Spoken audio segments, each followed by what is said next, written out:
قربانی کرنے والوں کو، اللہ کے نام پر جانور ذبح کرنے والوں کو اللہ تعالیٰ کی طرف سے 3 انعام ملتے ہیں۔ عید الاضحیٰ کا دن تھا۔ میرے کریم نبی عید الاضحیٰ کی نماز پڑھ کر واپس اپنے گھر تشریف لے آئے۔ میرے کریم نبی کی خدمت میں 2 مینڈھے پیش کیے گئے۔ آپ کے مبارک ہاتھ میں چھرا پکڑایا گیا۔ ان دونوں مینڈھوں کو زمین پر لٹایا گیا۔ میرے کریم نبی نے سب سے پہلے تکبیر پڑھی، اللہ اکبر اللہ اکبر، لا الہ الا اللہ واللہ اکبر اللہ اکبر وللہ الحمد، یہ پڑھ کر یہ کہتے ہوئے کہ یا اللہ، ان دونوں مینڈھوں میں سے ایک مینڈھے کی قربانی میری طرف سے ہو گئی اور دوسرے مینڈھے کی قربانی میری امت کے ان تمام غریبوں کے نام ہو گئی جن کے پاس پیسہ نہیں، جو صاحب استطاعت نہیں، پیسہ نہ ہونے کی وجہ سے جو قربانی نہیں کر سکتے، مال نہ ہونے کی وجہ سے، صاحب استطاعت نہ ہونے کی وجہ سے جو غریب قربانی نہیں کر سکتے،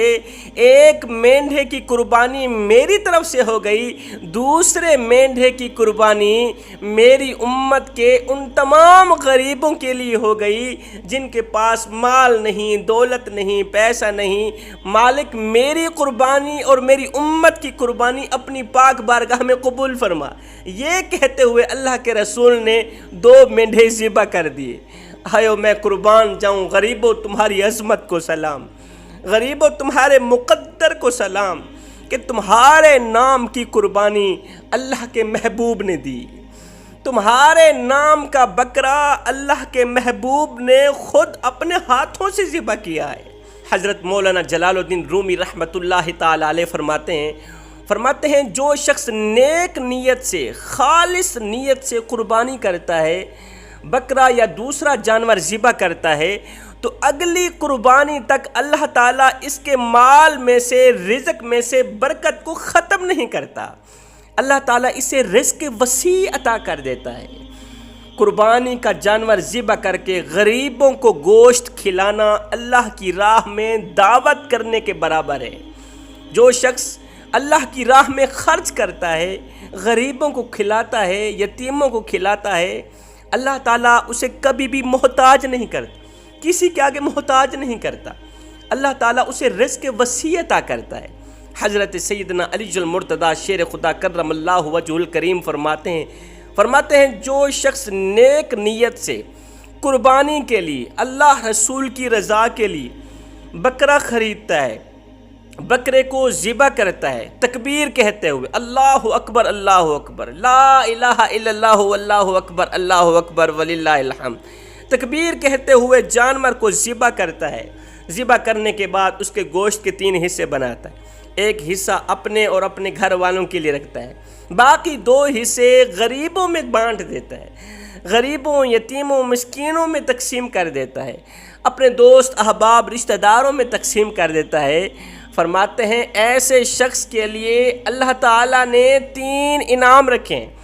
ایسے شخص کو اللہ تعالیٰ 3 انعام دیتا ہے، 3 انعاموں سے نوازتا ہے۔ پوچھا گیا حضرت وہ 3 بابرکت انعام کون کون سے ہیں؟ حضرت علی نے فرمایا پہلا انعام، اللہ تعالیٰ اگلی قربانی تک اس کے مال میں سے، رزق میں سے برکت کو ختم نہیں کرتا، وہ ایک دیتا ہے، اللہ تعالیٰ اسے 10 جانور عطا کرتا ہے۔ قربانی کرنے والے کو اللہ تعالیٰ 10 جانور عطا کرتا ہے۔ یقین نہیں آتا تو آزما لینا۔ میرے ملک میں غربت بہت زیادہ پھیل گئی، میرے ملک میں غربت کا حال یہ ہے کہ غریب کے گھر سارا سال گوشت نہیں پک، پورا سال گوشت نہیں پک، غریب کے بچے گوشت کھانے کو بلکتے رہتے ہیں، گوشت کھانے کو ترستے رہتے ہیں۔ اب اندازہ لگائیے، ایک لمحے کے لیے سوچئے، جو شخص حلال کمائی میں سے جانور خریدتا ہے، اس جانور کو اللہ رسول کی رضا کے لیے ذبح کرتا ہے، اس کے گوشت کو اس گھر میں جا کے تقسیم کرتا ہے، اس گھر میں جا کے ضرور دیتا ہے جس گھر کے بچے پورا سال گوشت نہیں کھا سکے، پورا سال جنہوں نے گوشت کا منہ تک نہیں دیکھا، مجھے بتاؤ ایسے شخص پر اللہ تعالیٰ کتنا راضی ہوگا، ایسے شخص کو دیکھ کر میرا اللہ مسکراتا نہیں ہوگا کہ خدا کے بندے پورا سال گوشت کا منہ تک نہیں دیکھ سکے، آج اسی کے مال کی وجہ سے، اسی کے جانور کی وجہ سے وہ گوشت کھا کے اپنی بھوک مٹا رہے ہیں، ایسے شخص پر اللہ تعالیٰ کتنا کرم کرتا ہو۔ میرے نبی نے فرمایا غریبوں کی مدد کیا کرو، غریبوں کو کھانا کھلایا کرو، یتیموں مسکینوں کو کھانا کھلایا کرو۔ میرے نبی نے فرمایا صحابہ جب دیکھو کہ تمہارا دل پتھر بن چکا ہے، نرم نہیں ہو پا رہا، فرمایا پتھر دل کو نرم کرنے کا ایک ہی نسخہ ہے، وہ ہے یتیموں مسکینوں کو کھانا کھلانا، وہ ہے غریبوں کو کھانا کھلانا، غریب بچوں کی مدد کرنا۔ حضرت علی رضی اللہ تعالی عنہ فرماتے ہیں پہلا انعام اللہ تعالیٰ اگلی قربانی تک اس کے رزق میں سے برکت کو ختم نہیں کرتا، دوسرا انعام قربانی کرنے والے کے تمام گناہوں کو اللہ تعالیٰ مٹا دیتا ہے، قربانی کرنے والے کے تمام گناہوں کو ایک بار پھر سے پاک و شفاف بنا دیتا ہے، اللہ تعالیٰ گناہوں سے پاک کر دیتا ہے۔ جس طرح ماں کے شکم سے نکلنے والا، ماں کی گود میں آنے والا معصوم بچہ گناہوں سے پاک ہوتا ہے، اس وقت اس کے جسم پر گناہ کا کوئی بھی دھبا نہیں ہوتا۔ حضرت علی رضی اللہ تعالیٰ عنہ فرماتے ہیں جب ایک شخص اپنی حلال کمائی میں سے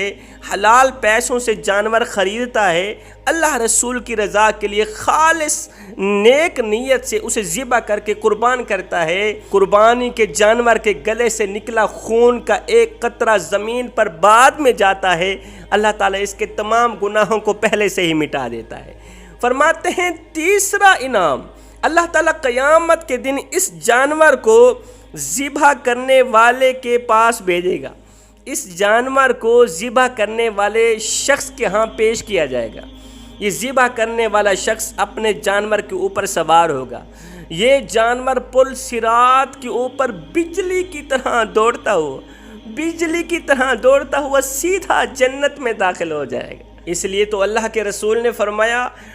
قربانی کے جانور کو خوب کھلایا کرو، قربانی کے جانور کو خوب پلایا کرو، اسے موٹا تازہ رکھا کرو، کیونکہ قیامت کے دن یہ پل صراط سے گزرنے کا ذریعہ بنے گا، پل صراط سے گزر کر تمہیں جنت تک لے جانے کا ذریعہ بنے گا۔ حضرت مولانا جلال الدین رومی رحمۃ اللہ تعالی علیہ فرماتے ہیں جس گھر میں قربانی کا جانور ذبح نہ کیا جاتا ہو، مال کے ہونے کے باوجود بھی، پیسے کے ہونے کے باوجود بھی، دولت کے صاحب استطاعت ہونے کے باوجود بھی، فرمایا جس گھر میں قربانی کا جانور ذبح نہ کیا جاتا ہو وہ گھر اپنے اندر رہنے والوں کے لیے بد دعائیں کرتا ہے، اللہ سے شکوہ کرتا ہے، بد دعائیں کرتا ہے، بد دعا کے دوران کہتا ہے او گھر والوں تمہارا ستیہ ناس ہو، جس طرح تم نے مجھے قربانی کی دولت سے محروم رکھا، جس طرح تم نے مجھے قربانی کی دولت سے محروم رکھا، میں دعا کرتا ہوں اللہ تعالیٰ تمہیں اپنی رحمت کی دولت سے محروم رکھے، اللہ تعالیٰ تمہارے رزق میں برکت ہرگز نہ ڈالے۔ فرمایا جس گھر میں قربانی کا جانور ذبح کیا جاتا ہے، جس گھر میں قربانی کا جانور ذبح کیا جاتا ہے وہ گھر اپنے اندر رہنے والوں کے لیے دعائیں کرتا ہے، کہتا ہے اللہ تعالیٰ تمہیں رزق وسیع عطا کرے، تم نے مجھے خوش کر دیا، قربانی کی دولت سے مالا مال کیا، تم نے مجھے قربانی کی دولت سے مالا مال کیا، اللہ تمہیں رزق کی دولت سے مالا مال کرے، اللہ تعالیٰ تمہیں اپنی حفظ و امان میں رکھے۔